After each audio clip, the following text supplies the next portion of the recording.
want to talk to you about building what I call a parallel CEO brand. So here's how it usually works. You've got your business brand, and then you've got your CEO brand. And what a lot of people think is that it's really all about building the business brand, and the CEO brand kind of takes second place. But what I found to actually be the most effective is if you build both brands in parallel to each other. In that case, what happens is the CEO brand enhances the business brand, and the business brand enhances the CEO brand. And if you do it right, here's what happens. You will have a CEO brand that complements rather than conflicts with your business brand. 1 + 1 will equal 4 instead of 1 + 1 equaling 2.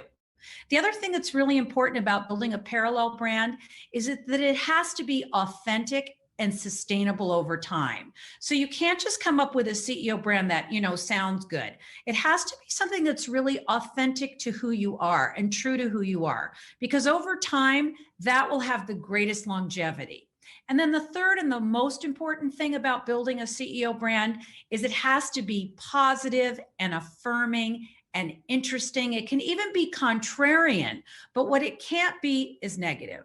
What I've found is that a CEO brand that's negative is not sustainable over time. It doesn't actually really produce the positive results for you or the business if it's negative. I want to answer a question that was posed to me by a CEO on a webinar I was leading for about 100 CEOs. And here was the question. This person asked me, how can I build my CEO brand, but without spending a huge amount of time on social media?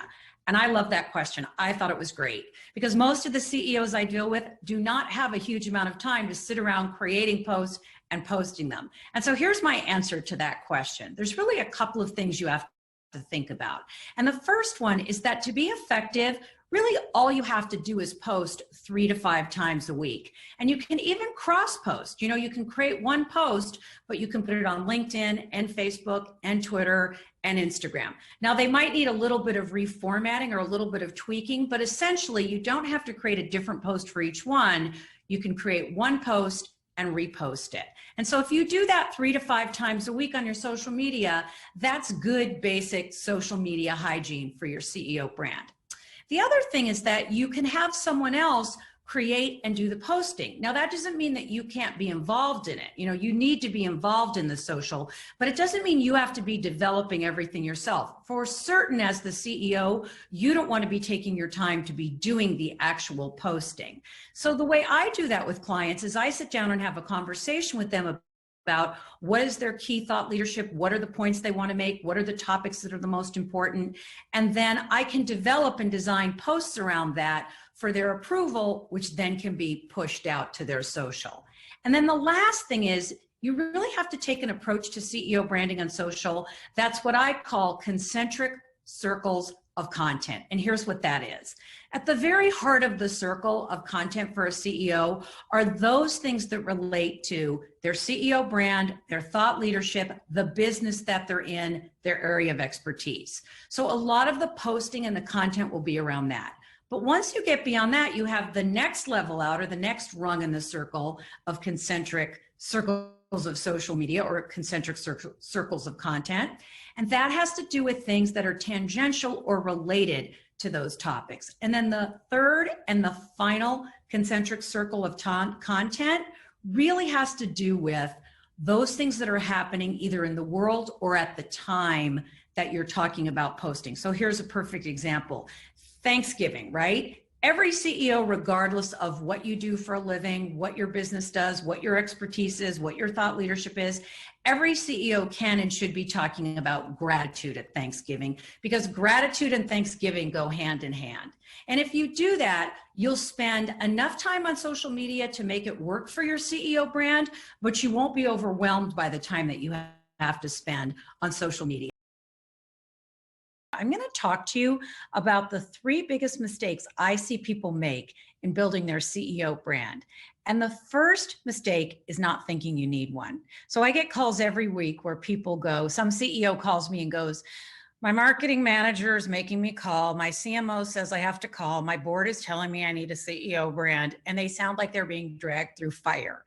But the reality is if you look at all the research, it tells us without a doubt that today, a strong CEO brand, in particular being a social CEO, having a lot of very good information out on social and being active on social has a definite impact on the bottom line with your current clients, with potential clients, with investors, with current employees and future employees. All right, the second biggest mistake people make in CEO branding is delegating their CEO brand. So I also get calls every week from some very well-meaning and very competent marketing manager or CMO or assistant who says, my CEO knows he or she needs a CEO brand, but they asked me to handle it.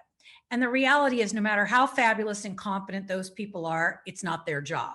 You really have to engage as a CEO yourself in the CEO branding. It's a very intimate and personal experience, and you can't completely separate the CEO brand from yourself.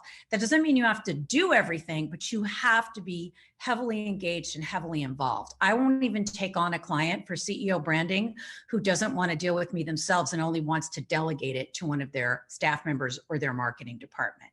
And the third biggest mistake people make in CEO branding is confusing a CEO brand with PR. Now, don't get me wrong. I think PR is incredibly important. I'm a fan of PR. I have my clients do PR, but the reality is that that's not what builds a CEO brand. So if you just go out and get some media, that's not enough to build a CEO brand. A CEO brand is really a whole strategy. It's your executive presence, it's your social, it's your content strategy. An entire strategy is really required to build your CEO brand, not just one aspect of it, which is PR.